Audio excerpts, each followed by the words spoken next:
Assalamu alaikum wa rahmatullahi wa barakatuhu. Welcome to the Islamic Advice podcast.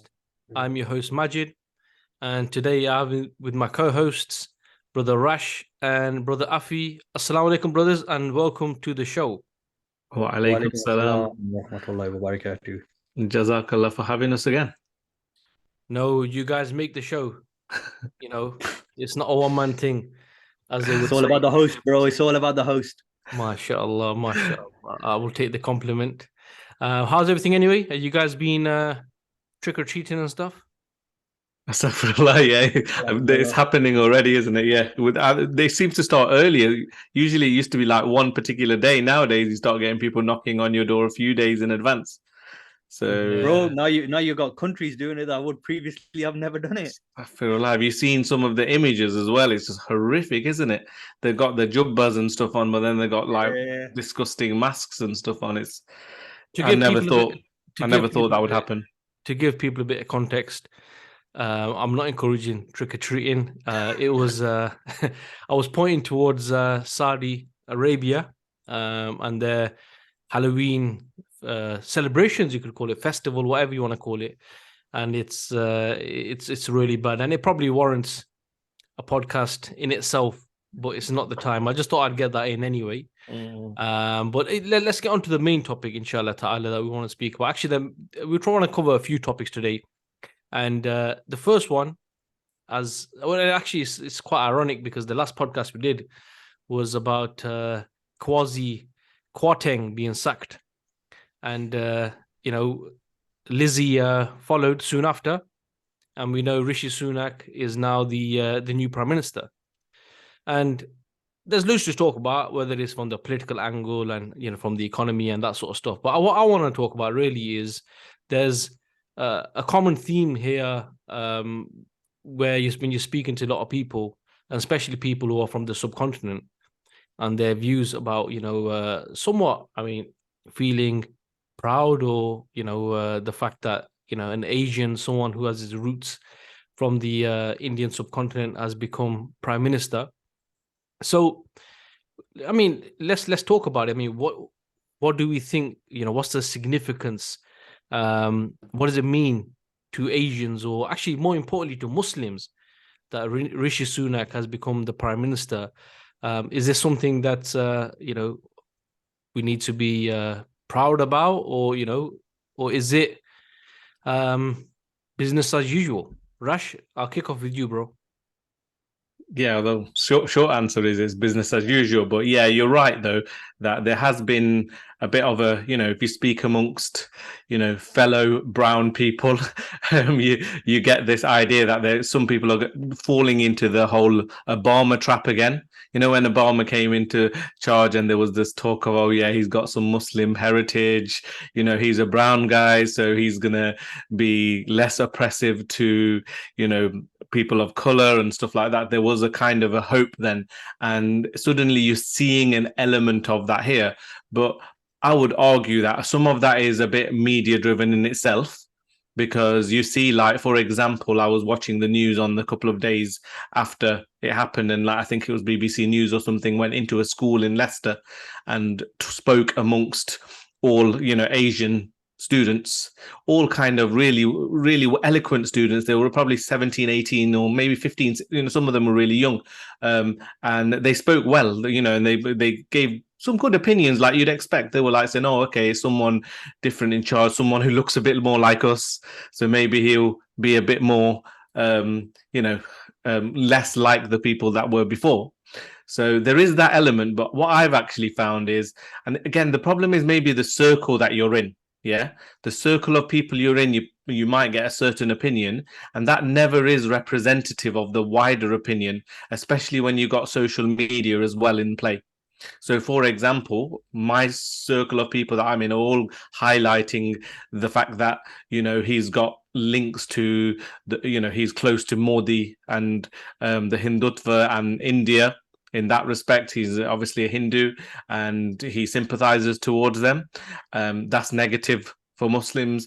I'm hearing people say, well, we already saw some 100,000 people from India coming over to the UK via immigration in the last number of years, and that we can see has directly had an effect on what happened in Leicester recently.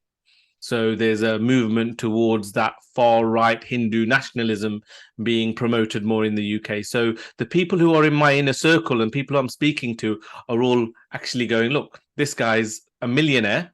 So he doesn't really represent the common brown person. He's a millionaire. He's a capitalist still. He worked for, is it correct that he worked for Goldman Sachs previously? So realistically, what's really going to change other than the fact that he looks different from the outside?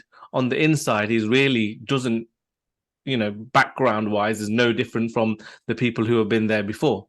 Maybe only that he does have a more of an understanding of maybe Western economics, because that's his field, than maybe some of the amateurs that they've had in charge prior to him. So that, I would say, is the only difference, and time will tell. But certainly my inner circle has been very much like, no, it's not necessarily a good thing for Muslims or people of color. Yeah, no, sure. Some good points there. Afi, what are you saying, bro? I think obviously knowing a little bit more about the political system, the question of is it going to be good for us or bad for us, the simple answer is it's going to be bad for us. But I guess that's just going to come out in conversation, and people need to understand a little bit more about the political system here and how it works and who really controls it, and the manner in which they do it. But to keep it really simple for people, and I think Rash started to allude on this, is to decide whether he's going to be good for, forget our people, let's just he's being tainted as he's being portrayed as an Asian of a migrant family who understands the challenges, etc. The fact that his policies say otherwise, put that to a side, but that's what they're portraying. And I think to really answer that, you have to look at the reason why he entered politics and the reason why he's got political ambitions. This guy doesn't need the money. They're saying that his wealth is twice as much as King Charles now. Oh yeah, I was going to say Prince. Yeah, so his wealth is twice as much, and Rash touched on that. The guy's a multi-millionaire, combined net worth with his wife. And by the end of his term, even if it is a few months, he probably will end up a billionaire, because he'll make sure the policies are put in place. And you beg the question, why would someone who's worth over 700 million pound take on a job that's pays 140,000 pound a year? Yeah. So these are questions that you need to ask, and it's very, very clear, and this is evident in everything that he's done, that his ambitions don't lie, and his loyalties and the drive that he has in the job does not lie in the color of his skin or for the situation of people who share the color of his skin. And anyone who enters politics, they may sneak in on the vote of their constituents, but their career will never progress in politics unless they fit a certain narrative. And we saw it with what's his name, man? Jeremy Corbyn. Yeah. That when you don't fit a certain narrative, you will not progress. And we've seen it with the very prominent Tories as well. Like Wazi, etc.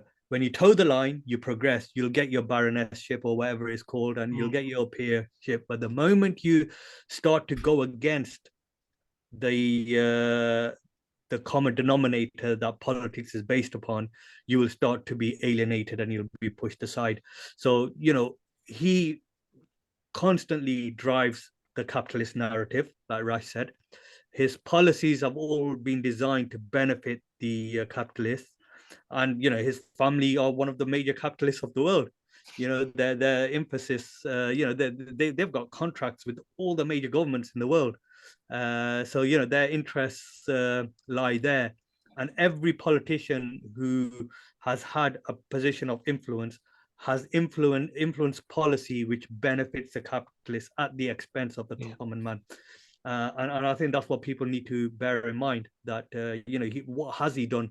Forget being as prime minister, as chancellor, what has he done for the common man? In his previous role as MP, what has he done for the common man? And all of a sudden, people are going to think because he's brown, he's going to help brown people. It doesn't quite work like that. Yeah, no. Exactly, bro. I mean, just speak to the people. Can't remember the place in Michigan, where there was the issue where they turned off the water from the river to like some chemical type of water, and this place was heavily Flint, was it? Flint, Michigan. That's right. Yeah, this place was heavily Afro American, and when Obama came into power, and when he visited there, if you ever watch the videos of what his reception was like when he got there, and after he kind of dismissed their concerns and he left, people were saying, "You're not our president," right? Because it went to go to show that the color wasn't the issue here. It was to do with the ideology. It was to do with what agenda they're pushing. And as Muslims, we certainly need to see beyond. I mean, even if this guy was just a Muslim, right? You won't get to that position by having anything which is going to benefit Islam or Muslims, right? We can touch upon that in a bit, but if we look at from a Muslim point of view and look at some of the policies that this guy's involved in, first of all, one of the first things that came out when he became prime minister is the fact that the same, actually quite similar to Liz Truss. He's saying that there's a very strong case of moving the British embassy from Tel Aviv to Jerusalem. Yeah. Okay. And also basically what he has said is he's opposed people who label the state of Israel as an apartheid state. And actually there's a quote here where in the Jewish Chronicle, he said, the apartheid claim is not only factually incorrect, but quite frankly offensive. And if we look at, you got Amnesty, human rights, even the B'Tselem, human rights organization that's based in occupied Palestine. They clearly say that, look, there's apartheid happening, but this guy was saying, look, it doesn't exist, and actually it's offensive to say this. And what he said was also, he followed on by saying that, like any nation, Israel is not perfect, but it is a vibrant, multi-ethnic democracy with a free press, and the rule of law. It stands as a shining beacon of hope in a region of autocracies and religious extremists. Also, the list goes on. This guy is bigging up the Abraham Accords. And basically what he said was the UK is in a strong position to leverage its historic relationships with other Gulf states to widen the accords. And I would like to see UK diplomats place a greater focus on this. When he's saying wider the accords, he's talking about more Muslim countries, Arab countries coming out and normalizing relationships with the illegal state of Israel. Also, he's committed to passing down a bill to crack down on BDS, boycott, divestment, and sanctions movement against Israel, and even the issue to do with prevent.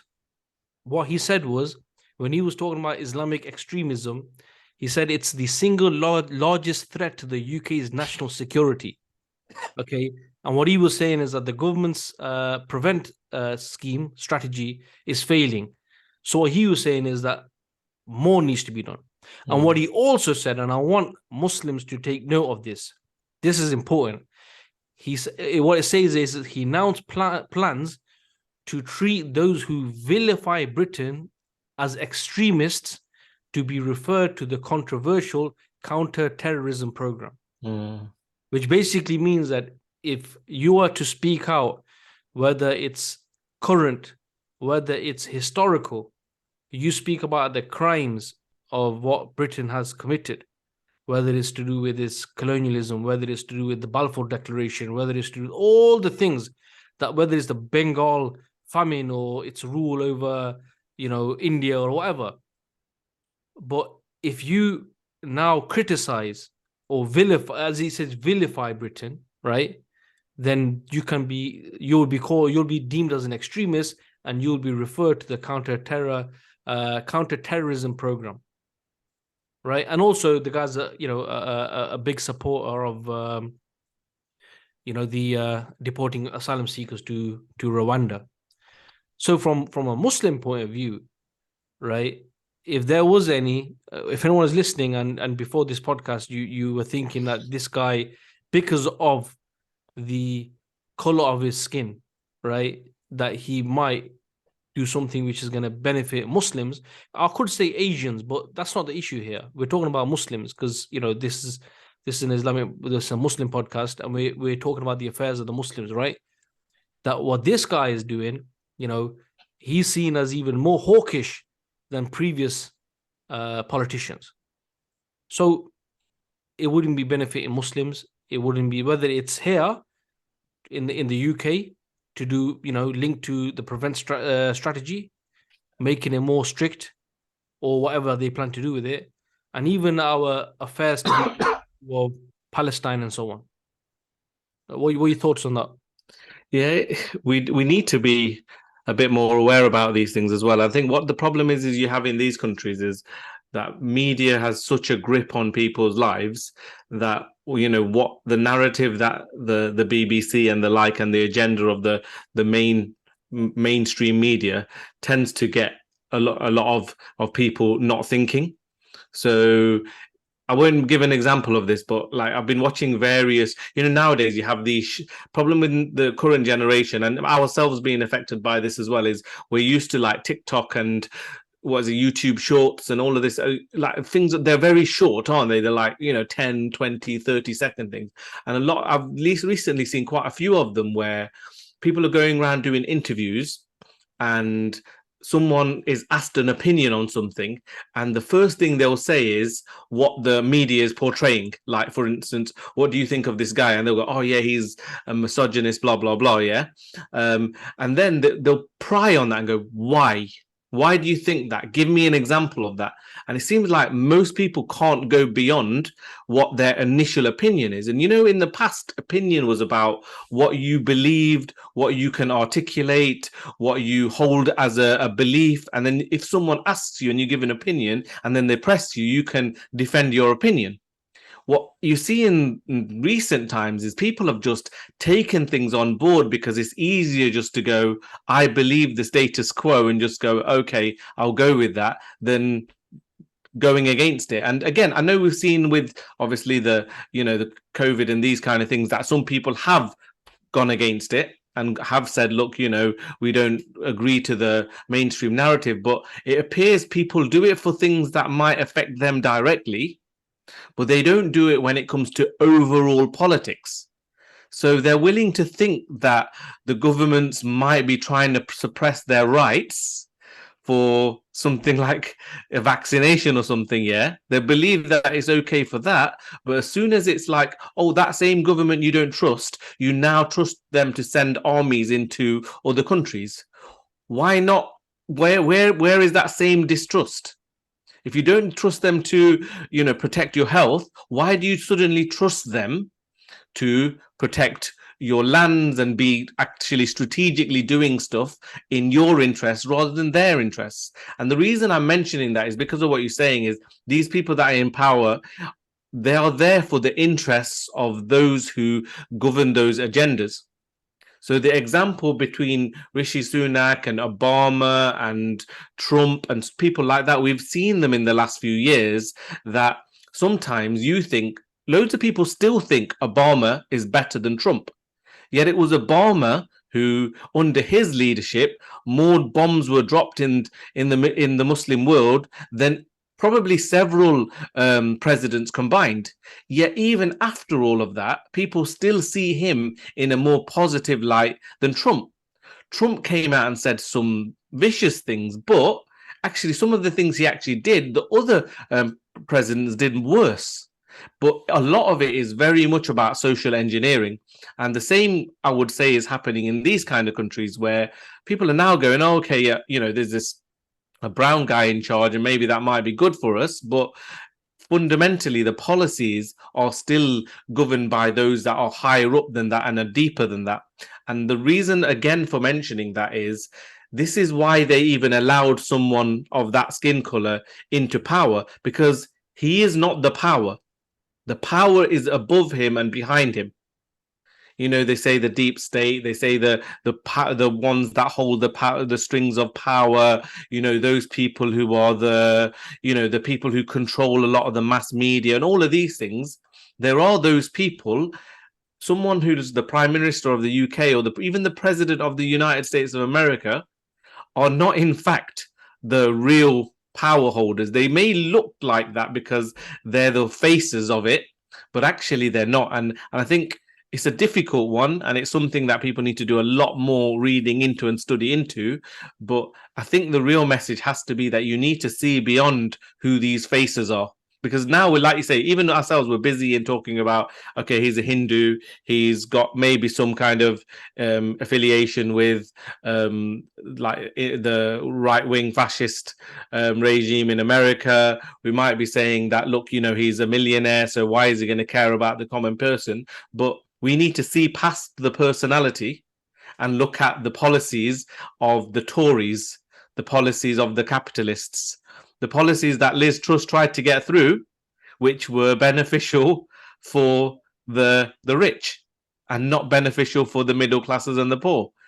Yeah, so we need to look at that and sometimes look beyond the personalities that are in front of us. And it's hard because we're humans, and humans naturally either gravitate or clash with other humans. So it's easy to go, let's talk about the person. And it's much more difficult to go, let's put the person aside and talk about the idea.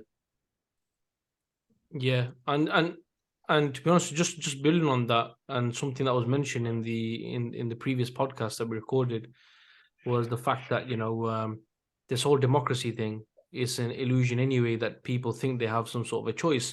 In reality, all the political parties, well, the main ones anyway, you know, Conservatives and Labour, they, you know, the agenda is the same. There's a few differences in policy. I mean, you're talking about the Tories here and what they've done, but when we think about Labour, you know, which party was in power when they went into Iraq? It was Labour. How many millions of people died and were displaced? You understand? So from a Muslim point of view, that's how we should see. And I mean, if anyone watches those Labour files in what Al Jazeera shows, it goes to show that actually, you know what, these parties, they're not very too different. You know, they're very similar.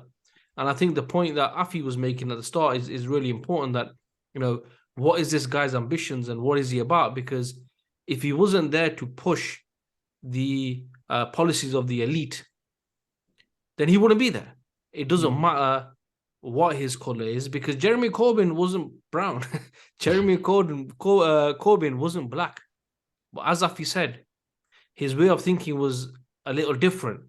And there was absolutely no chance. Forget the Tories, his own party sabotaged him. Exactly. Right? So it just goes to show, like you're saying, I think it's an important message that, yeah, we might speak about Liz Truss and Rishi Sunak, but the real puppet masters are the ones that we don't see. Yeah. Another thing I want to speak about as well, it's linked to this as well. It's linked to Rishi Sunak as well. And it's the issue to do with, you must have seen the backlash that Trevor Noah has received.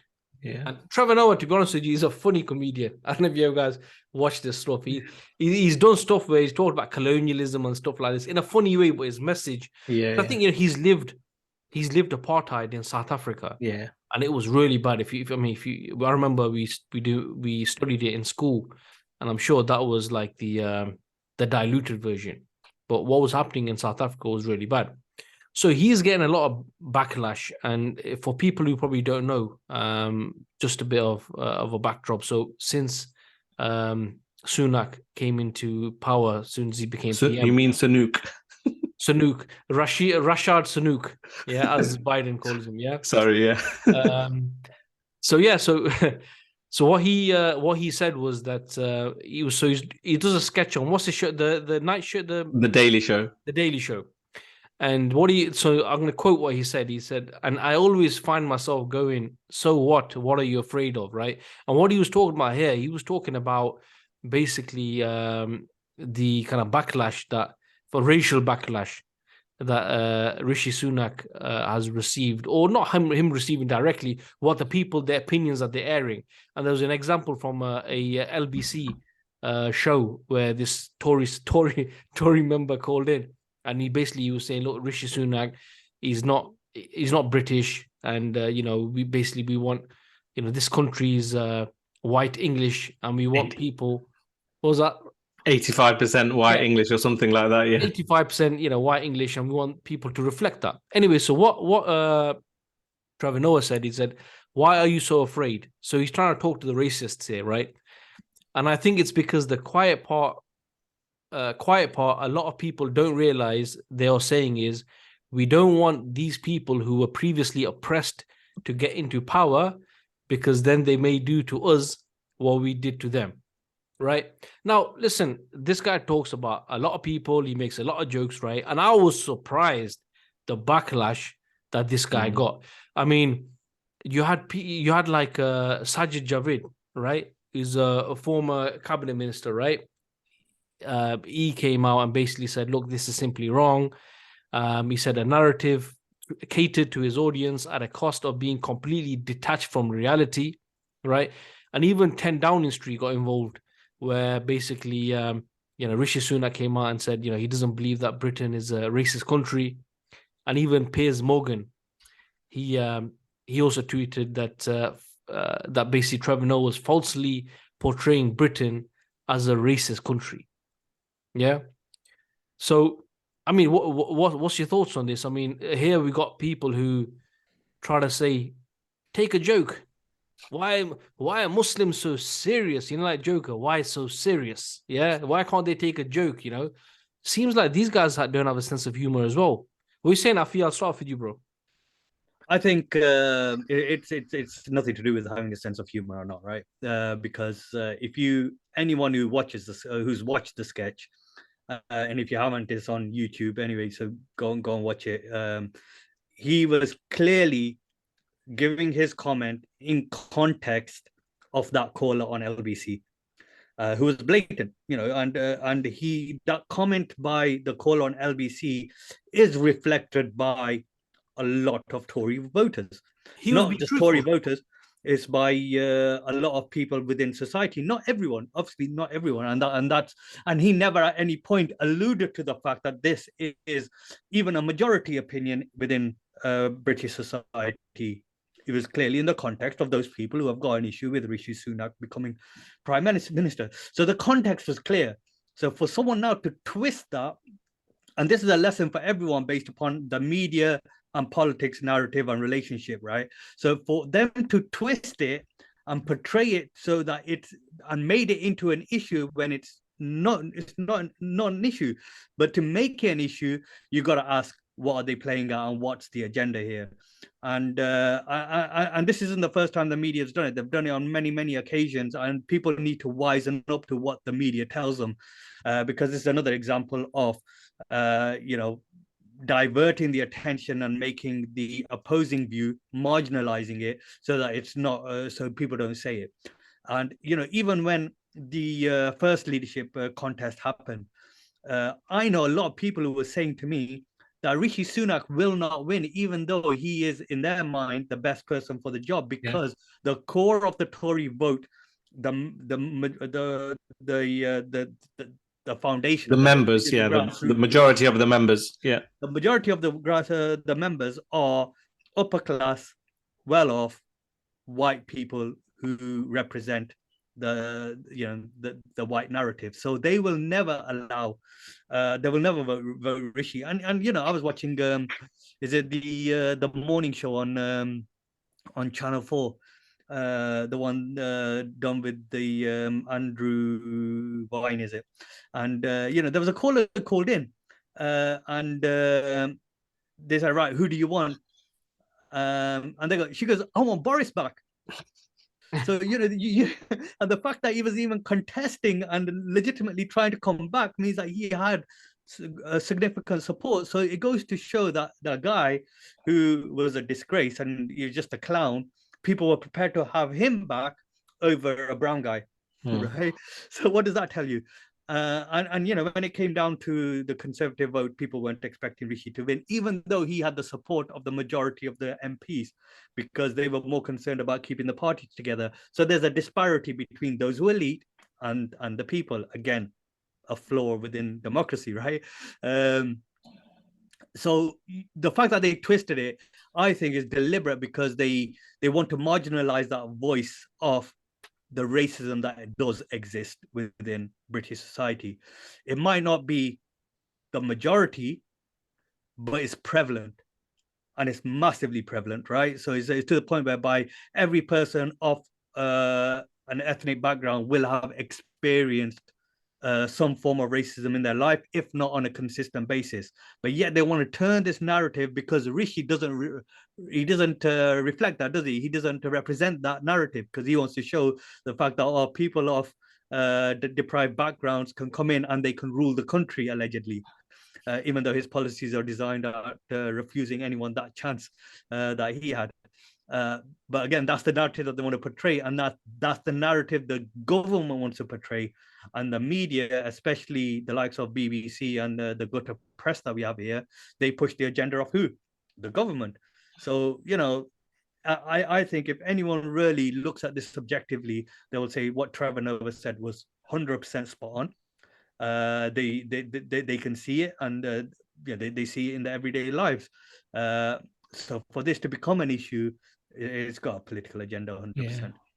Yeah, and even on top of that, what it is what the people will say publicly. Remember, no, people can't outright now say, "Oh, I don't want him," because obviously, like Madge was saying as well, like Liz Truss, even then when it was contested between those two, it seemed quite clear that it should have been Rishi Sunak then, yeah. But clearly, the reason she got it ahead of him was for these reasons. But what also happens now is the common person can't come out now and go, "Oh, yeah, I don't want him," because then they have to go, well, who's better? And your racism suddenly, even if you've got it shoved away somewhere deep down inside, it will come up. So a lot of people will support him now, even people who you'll go, okay, that seemed like your typical Brexit voter who voted for Brexit on the basis of immigration issues won't be happy about this, but they have to suppress it a little bit because they'll appear outwardly racist. But what you get in addition to that is now a lot of the people are probably going, okay, some people are saying give him a chance, and which is fair enough. Someone's come into a leadership position. How bad the previous ones did, realistically, you would say he can't do that much worse. The track record is bad enough as it is. The Tories are under a serious amount of pressure, which is why some of the big guns didn't come forward, which is why it had to be these nobodies, practically speaking, who really heard of Liz Truss before? Okay, we heard of Rishi Sunak because of the economic side and the finance side, but generally speaking, there are other big hitters in the amongst the Tories. So those things are important for people to reflect on. And my quick comment, and I think you guys have covered it, so I won't make it long, is my quick comment about Trevor Noah is that some of the stuff he said in his little 3-minute piece were brilliant things that he said that are completely been glossed over in favor of this one element, in favor of this, oh, look, he's calling UK a racist nation. He highlighted in that the hypocrisy of that caller, because he was saying, did you remember the joke where he made, oh, what would it be like if white people went into a brown nation and led those? Oh, what a travesty that would be if that happened hypothetically. He's talking about colonialism, isn't he? So the irony is all of that was glossed over. Let's talk about that for a second. Why are you talking about, him saying something completely fine and coming down on him like a ton of bricks when actually some of the other stuff he said, you guys should be reflecting on that. That's where the problem is. That's where the Brexit vote came from. And then I loved the bit right at the end because he laughed about it, isn't it? Because he's like going, it's quite funny that how Brexit which was triggered by obviously anti-immigration kind of will of the people, has set in motion dominoes that has led to a brown person becoming in charge of the UK. And those kind of ironic elements is what people should be talking about, because it highlights the fallacy of these kind of countries and the democratic system, in that if they did an open vote, Rishi Sunak would never, ever, ever, ever, ever be the Prime Minister of the UK. It would not happen, because people, whether they're outwardly racist, even if it's not racism, there's this nationalist ideologue type of mentality that they want a white person in charge of a white Christian country. And fine, let them want that, but don't try to pretend that it's fully multicultural, it's fully freedom of, like America paints the land of the free, land, come and do, come and become leaders of these great nations, blah, blah, blah. It's hypocritical. Can I just sure, go. Just to add to that, right? Rishi Sunak was a favorite until it came to the Conservative member vote, right? Yeah. And even during this time, when he was clear front runner from amongst the MPs, they were fearful of this going to the Tory membership vote. Why were they fearful? If what Trevor Noah said is false, why were they fearful? Exactly. So why was that pressure on Boris to pull out, and why was that pressure then when it became a 2-horse race for Penny Mordaunt to drop out? Right. So they very well knew that once it goes to the members that he wouldn't be elected. Yeah. They would needed to cover their backs, because they would have looked. People already know there's racists amongst them, and and anti-Muslim, anti-brown amongst them. Yet if it went to that, it would have been even more blatant. Yeah, bro.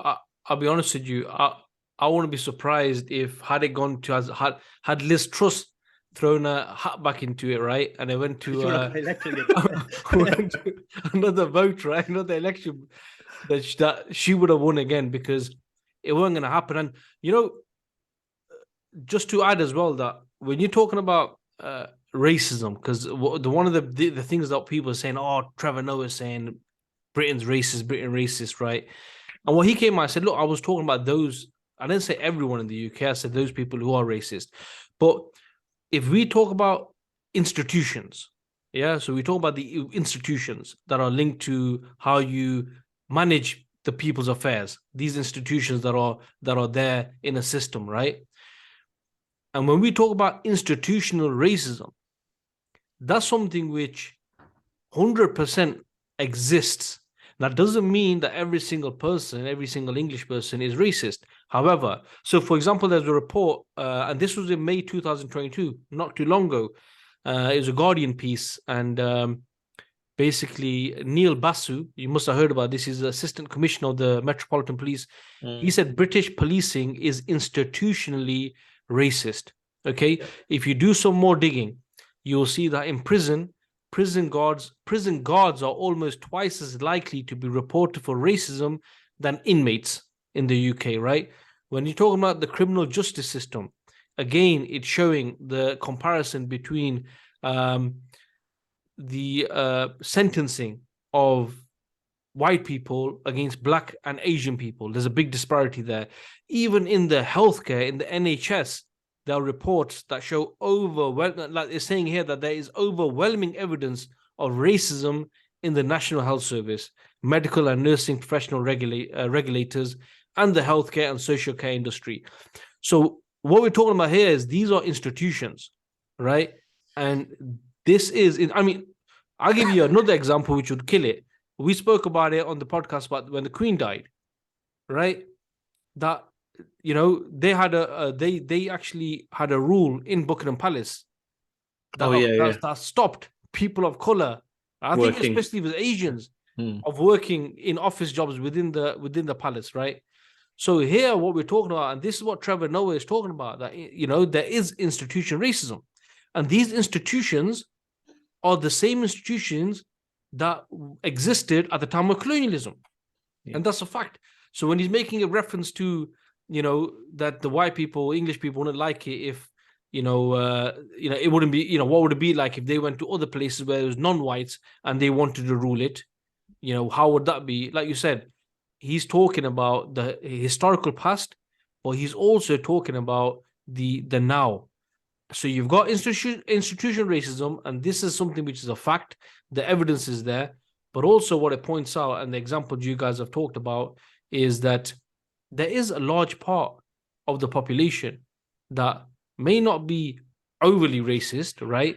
But when it comes down to issues to do with leaders and stuff like that, they would never vote for someone of color. And that Tory member, they're trying to make out that that guy was like a fringe case. He's basically, he's saying, look, and obviously he's in dialogue with other Tory members, and he's saying, look, right, 80% don't want this guy. Bring Boris Johnson back in, right?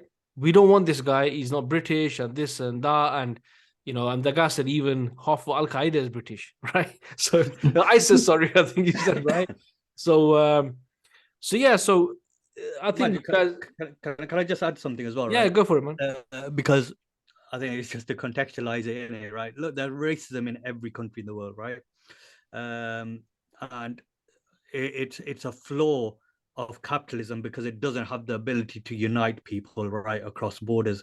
You know, capitalists from one country will hate you know, people from another country, even though they're a capitalist nation, right? The kind of unity that we saw under Islam and that Islamic Aqidah brings, it's not possible anywhere else.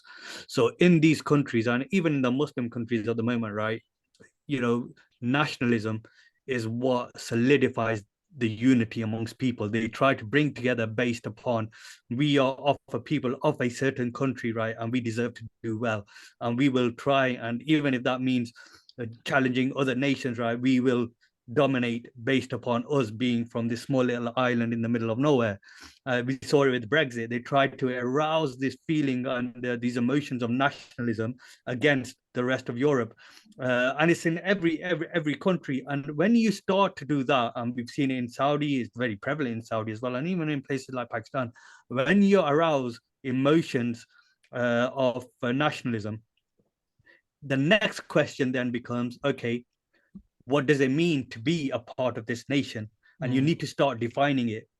And inevitably, that is going to give birth to racism, because the predominant nation of a particular color will then say, to be of another color, you are not part of our nation. Yeah. And this is why it's prevalent in every part of the, there's going to be elements of this in every country. Yeah. But in those really proud nations that have generated their wealth and their historical position based upon, the British Empire or what it meant to be British, naturally it becomes then a case of defining what does it mean to be British. And this is why people will say, you know, that caller said he is not British, right? You know, even though he may have been born here, lived here all his life and carries the British passport and is now prime minister, but he's not British.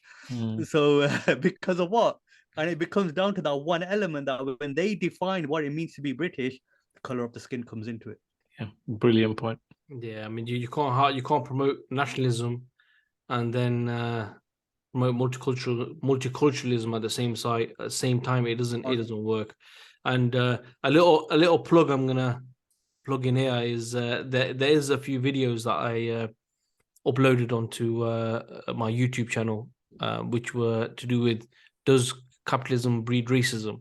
And in that, it actually goes into how capitalism breeds racism and explains why that is. Even though on the apparent, you'll be thinking, how does capitalism as a system, you know, how does it promote racism? But it's down to the issues of nationalism and so on. So that's cool, brothers. Inshallah, I wanna bring one topic in, a bit moving away from Rishi and Noah, and really, I mean, couldn't really do this podcast without getting your thoughts on the latest news about Andrewtate becoming Muslim.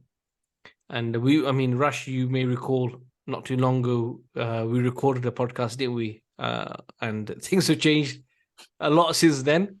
But yeah, just want to get your thoughts, because it's been like there's been a mixed reaction. I mean, there are some people are happy. Some people are happy in the sense like they see this as being something which is positive for for Islam and Muslims. They see Andrewtate as someone who maybe can bring something to the table as a Muslim, right? And then you have some who are just saying, look, it's between him and Allah subhanahu wa ta'ala. And then you have some cases which are bizarre. I mean, there's one case, my son was telling me, there's one case where there's this one person who's on social media saying, if Andrewtate becomes Muslim, I'm going to leave Islam. And the funny thing is, when saying this, they were saying, Wallahi, I will leave Islam. So how stupid is that? You're swearing by the one who you will leave because Andrewtate, because obviously it was a woman. And this is linked to the stuff, about misogyny and all this stuff that Andrewtate has said in the past. So just want to get your thoughts. Rash, I'll start off with you. What do you think, bro? What's kicking off with the brother Andrew? Yeah. So I'll add a few bits because I listened to the podcast this morning that Mohammad Hijab did with Andrewtate. I think it's already had like 600,000-700,000 views already. So it just goes to prove, because obviously Mohammad Hijab is popular in himself, but I don't think, some of his videos, I think he did some with Jordan Peterson and stuff, and those have had a lot of views. But this one, within a day, it's probably going to hit 1 million. So it just highlights how much of a focus there is and how much people both follow Mohammad Hijab but also follow Andrewtate. Yeah, and I think we said in that previous podcast, we highlighted some key things, isn't it? That there are some things he said even before his conversion, which were anti-liberalism, anti-feminism, anti-current world order, anti-falsehood even though he wasn't Muslim at the time, that he was highlighting that the powers that be were trying to push degeneracy into the population of the world, not just in a country, and of the world, in order to push a certain agenda. Be that through the LGBT, be that through liberalism in general, be that through destroying the family structure, be that through alienating religions and destroying all of them apart from Islam, be that through that, we said that some of what he was saying, whether he realized he was saying it and it was in accordance with Islam, probably not, but whether he was saying it, we kind of advised that some of what he's saying is spot on. Yeah. I'll be honest. Yeah. I've been listening to his stuff for several years now.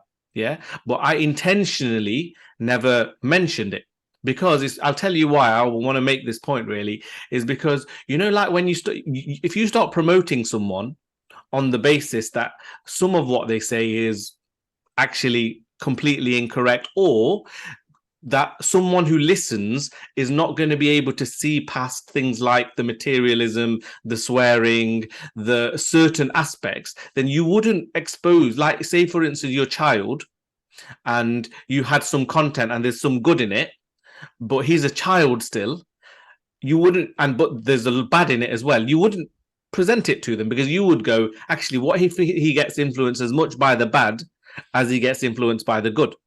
And the reason why I was watching quite a lot of his stuff is because it's sad that even some of the people with influence in our communities are not speaking out against the liberal order, against the attack on Islam, against the wanting to create degeneracy amongst the people. It's sad that it should be Muslims that are at the forefront of that. And some are, but it should be more. Yeah. So some of what he's said for a number of years has been on those levels, be it anti-feminism, anti-liberalism. However, there was plenty of stuff that, like you say, you wouldn't even want to expose people to that, because even if it's the bad language and all of those things, yeah. So when he became Muslim, it was quite interesting for me personally. I was like, okay, wait there a minute. I've kind of not really mentioned him much for several years. I've watched a reasonable amount of his stuff, and now suddenly he's become Muslim.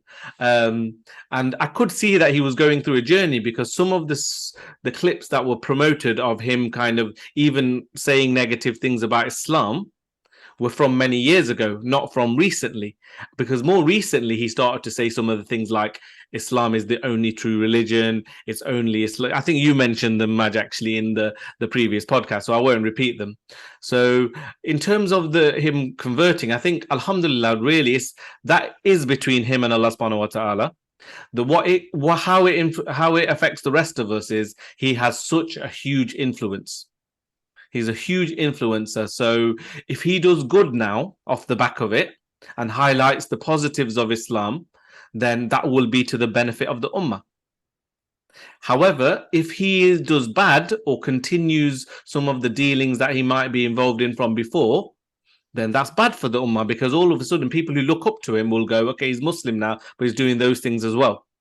But the main thing is he's Muslim now, so all of the things he did before are wiped away. So anybody who's doing wallahi, I'm going to leave Islam, and anybody who's doing, oh, I don't like this person, so I'm not happy with his conversion. Sadly, a lot of that's come from the feminist kind of movement. It's not, I haven't come across, well, okay, maybe I've come across one or two, but very few people who are not feminist kind of influence that have said anything bad about this. They're all going, Alhamdulillah, is good. Any person coming into Islam is a good thing, especially if they have influence, especially if they're going to do something good.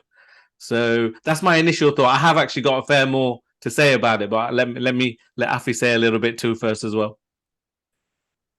Yeah, Jazak Sarash. I think first of all, I have to say that Brother Andrew shut me up with his conversion, because when people were talking about him recently and saying that, look, man, the guy talks so passionately about Islam and the Prophet Muhammad sallallahu alaihi wasallam, my response was like, if he believes it that much, why doesn't he accept Islam? So he's done it now. So humble pie to me. But I think with the reaction to the Muslims, right, I want to tackle this from two elements, right? First of all, it would have been easier for him to have remained non-Muslim and say what he does say, right? Because now that he's accepted Islam, he's going to be labeled like the rest of us, extremist. The spotlight's on you, and the counter-terrorism and all that kind of stuff comes up. Because, like you said, anyone who Rishi's a policy of anyone who wants to challenge the values and vilify Britain is going to go under the anti-terrorist spotlight, right? But you should have qualified that if you're Muslim. Because that's what it's going to end up being. So for him to have remained as he was, it would have been easier to get to say what he wanted to say, get away with it, and no one would have said anything. But now that he's Muslim, it brings a whole different dynamic to him, right? So he's going to be worse off as a result of them. But for him to do that means that he values the consequences of that over staying as he was and having an easy life. So kudos to him. So he's done it for the right reasons. Secondly, I just want to remind Muslims that he's in a better situation than all of us, because his slate is wiped clean the moment he embraces the deen, right? And there are people in our history who have done far worse than him, who embraced Islam and went on to be the best of us. And just want to remind people that Umar ibn Khattab radiallahu anhu was on his way to kill the messenger. Exactly. Right, before he embraced Islam.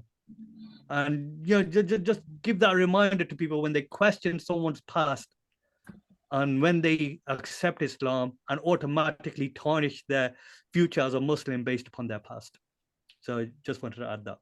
Yeah. Nah, exactly, bro. Exactly. And the thing is, like both of you guys, what you've said, in reality, for me, I saw the video of him praying. I thought, okay, Anthony Joshua did that. I sort of waited until there was some proper type of confirmation as such. And then it's like, Alhamdulillah, good for him. I hope it's for the right reasons. But who am I to even question right reasons or wrong reasons? That's between him and Allah subhanahu wa ta'ala. And I think that's the main thing really that I've got to say. But Rash, I know you got a bit more to say on this topic, bro. So I'll give you the mic. Yeah. Do you know why? Because I'm quite passionate about the fact that one thing I do want to say, yeah, sure, is you even kept this quiet from me, because Ali sort of like knew about this guy. I can't remember how long ago. It was that one video where he's sitting on a podcast, right? He came to my attention, right? You're saying you knew about this guy years ago. I had no clue this guy existed. Yeah, there's these other podcasts done, and there's a genuine reason, because some of those podcasts, like, there's inappropriate language and all of those things. So why would you tell people to watch that? But I only started watching because I got these clips and he was saying stuff like, bloody hell, there's some really good stuff he's saying here. Well, why isn't anybody else speaking about this? Yeah. So that's when I started listening and I was like, okay, this is interesting. But it was always just a side interest because he's not Muslim. There was things that were going to get people to probably into things that they shouldn't be discussing and things like that. And you need to have a certain level of understanding of what he's saying in terms of, like, there is a genuine ideological battle going on. Yeah. If someone doesn't know there's an ideological battle going on between haq and batil, if someone doesn't know that's happening and doesn't really think about it, then some of what these people might say can just be like entertainment. Yeah. So just a few points I've got to make, I think, is to really to reiterate this podcast that happened this morning. And I would advise people to watch it, not because of the personality, because this is the issue sometimes, isn't it? Forget Andrewtate, forget Jordan Peterson, Mohammad Hijab, or anybody. Yeah, it should never be about the person, because as soon as you make it about the person, what happens is if that person flip-flops now and does something else, then all of a sudden, what happens to your belief? It's shaken. Yeah, so it's never about the person. However, if someone's good at articulating, but also good at breaking something down, or even equally as good at saying something that other people aren't saying, then it needs to be listened to and it needs to be then spoken about. So, for example, I made a quick list, so I'll just I won't go into the detail. I'll just mention them. In that podcast this morning, he clearly exposed the fallacy of freedom of speech. He highlighted that there is no true freedom of speech anywhere in the world, yet the West tries to espouse it as a value that they carry. He exposed that. That's important. That's something people should discuss. He highlighted that liberalism says it's tolerant, but actually liberalism is the most intolerant because it's not tolerant of any other way of thinking. He said something equally quite good where he said that liberalism wants everyone to look different, so it shows tolerance. A bloke wearing a dress with green hair walking around. Oh, look, we tolerate people looking different. Yet if that person thinks differently and wants a different polity to the rest of the people, that person, we're not tolerant of them. How intolerant is that? So I thought, again, it's stuff we've spoken about here, but how many people in positions of influence speak about these things? Not many. Yeah. So he also highlighted, the Western foreign policy of utilizing Trojan horse type of strategies when it comes to getting ideas into their populations. It's important. He highlighted another thing, like he said that there are singers and rappers who say far, far, far worse things about women than he did. They didn't get cancelled. But why did he get cancelled? He got cancelled because he went against the liberal way of thinking. Those other people who are saying it are causing degeneracy in society. The powers that be want degeneracy in society. So when he said it, they're not happy with it because he was trying to expose it. But when I won't even mention the singer, when these rappers and stuff say some of these things, it doesn't matter. It gets promoted even more. He exposed that even atheists, some of them are the ones that believe most heavily in their desires and, wanting to sensual gratification and stuff and not have a creator or a God that they worship, but they still worship something else. So these are things that we need to discuss. And then he even highlighted that, after the World War, and this actually, Mohammad Hijab said this, the fact that we've mentioned this a few times, that women going to work was a means of the state to increase national, GDP and things, so that they could A, increase how much wealth they have, but B, they can control the children. These are things that are very, very important when it comes to an ideological battle between truth and falsehood, between Islam and Kufr, between making sure that the powers that be, that what they want to dominate the world with, if you want to oppose them, you need to speak about all of these things. And in 1.5 hour podcast, there was 5 or 6 more things. They were all mentioned. So why wouldn't we want to speak about things? That's where I say, forget the personality for a second. Let's take some of the topics he's speaking about and what he's popular for, and let the people speak about it. Because speaking about it will be for the benefit of not just Muslims, for mankind, because they'll realize, like he has, that there's only one way of life left standing against that liberal world order, and that is Islam. Subhanallah, bro. No, subhanallah. And like you said, the thing is another reality check is, why are those people who have been Muslim all their life and are in positions of influence, they don't speak about this. You never speak about this. In fact, we spoke about in a few podcasts where people are trying to find a common ground with certain liberal views and minorities and so on, because they want some sort of defense mechanism. But Andrew Tate doesn't hold back. So, alhamdulillah, man. Just quickly, Afi's point is a very, very important one, though. About the fact that he probably got away with a lot of this before because he wasn't Muslim. Will he get away with saying the same now as a Muslim? Because maybe to give people the excuse, maybe the reason a lot of people haven't been able to say it is because they're Muslim and they go, if I say this, immediately I'm labeled extreme. Yeah, that's what I was going to say, that may Allah subhanahu wa ta'ala make him steadfast, that he's remained steadfast on this path, because now the challenges are going to go up a few notches. And also there's you've got to think about it as well, is that his lifestyle and all that sort of stuff, it's going to be a challenge, man. It's 100%. All the stuff he's done this far, right, is going to be a challenge of how he's going to break away from that. And so we just make dua that Allah subhanahu wa ta'ala makes him steadfast, that he can deal with these challenges. And the thing is that one thing, yes, he will have more challenges and the spotlight will be on him in a different way now. However, now he has the ultimate backup, which is Allah subhanahu wa ta'ala. And if he goes out on his sword, he will enjoy ultimate bliss in the akhirah. And if he carries on doing what he's doing, then this is probably a wake-up call, not just for Muslims, for the non-Muslims, all the people that have been following him, right? And subhanAllah, if you think about it in the old days as well, and you certainly see at the time of the Messenger sallallahu and in the Arab lifestyle, where you had tribes and you had the tribal chief. Yeah, become Muslim.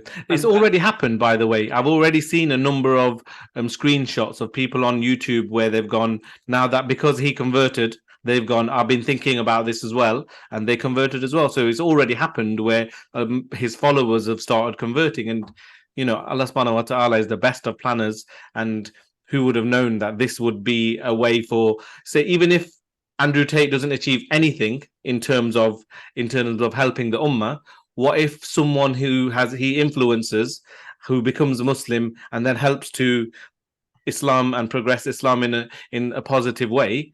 It's all part of the greater plan, isn't it? Yeah, exactly, man. I mean, we normally would be happy anyway when anyone becomes Muslim. Could be the worst of the worst. And they could just be sports people and stuff like that. However, here, we're happy that the brothers become Muslim, but also the fact that he's not just going to be a guy who's going to be sitting on the sidelines. He was already spitting a lot of truth, right? And now he's going to do it. And inshallah ta'ala, now he's going to do it not from his own opinions and his own mind and what he thinks is right and wrong. Now, inshallah ta'ala, the more he learns about the deen, he will be coming from the Islamic angle, and he will be coming through the revelation angle. And inshallah, this will make his arguments even stronger. Sure. And we should support him with what he does, inshallah ta'ala. So guys, inshallah, I think we can probably bring the podcast to a close. I'm not sure if you guys have any final thoughts, but as the tradition, I'm going to offer you guys a few more minutes if you want to add anything before we come to an end. Afi, I'll start with you, bro. Any final thoughts on any of the topics? Yeah, I was thinking about this for the last minute or two. We've kind of covered everything, and it'll just be repeating everything. But I think just to perhaps give a little different stance on what we've talked about, something that brings together the two topics, right? Whether we judge a politician for being good or bad, or whether how we perceive Andrew Tate's conversion to Islam, you know, we have to base it upon a criteria, right? And everyone who judges it will base it upon a criteria. The difference between us and the non-Muslims is we don't use our mind as the source of judging good and bad. We use our mind to evaluate the situation, but not for the judging. The judging, Allah subhanahu wa ta'ala has already defined for us and already laid it out for us.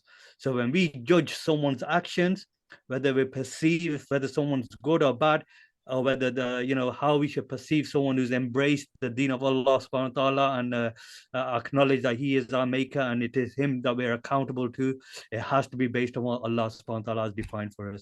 And if we do that, we will not go astray and we will not go wrong.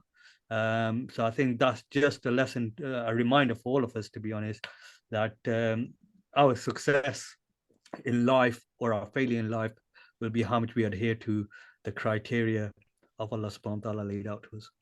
You know, Jazakallah khair, that's a really important reminder to us all. Rush, anything you want to add, bro? Just very, very quickly, in that where we talked a lot about the capitalist system and what happening with in the UK and stuff, I think it's important to highlight that Islam has a solution to these things, in that when you have Islamic governance with leaders who the masses push forward as the ones that should rule them, not the ones that push themselves forward in terms of wanting power and wealth, then we see from history, and history testifies that it was the Islamic leaders that were able to implement the deen, were able to eradicate poverty, eradicate racism and all of these things. And we only, the history shows that it was only under Islam that these things happened collectively and in totality. Yeah. And yes, there were bad leaders, and yes, there were times where things were not implemented correctly, because we're human beings. So from the first element of things that we spoke about, it's important for us, yes, we're speaking about these things, but not from a position of just critiquing, from a position of we have something better. And we represent something better as Muslims, not us here, but as Muslims and Islam, we have something better, and it's from the Creator himself. And then in terms, just very quickly on the Andrewtate thing, is, as I said right at the beginning, it's about identifying those main things we speak about, not the personality. The personality is important because we're human beings. It's hard for us to link to an idea without there being a person who portrays those ideas. So the person is important, but don't ever associate just with the person, because we are at the whims of shaitan affecting us and all of these things. So, you know, things can go positively or negatively. If we hold on to the truth in terms of referring it back to Islam and to Allah subhanahu wa ta'ala, as Afi is saying, then truly, if we try our best to do that, we won't go astray. And then that will be success for us in this life and the next, inshallah. Inshallah, Ameen.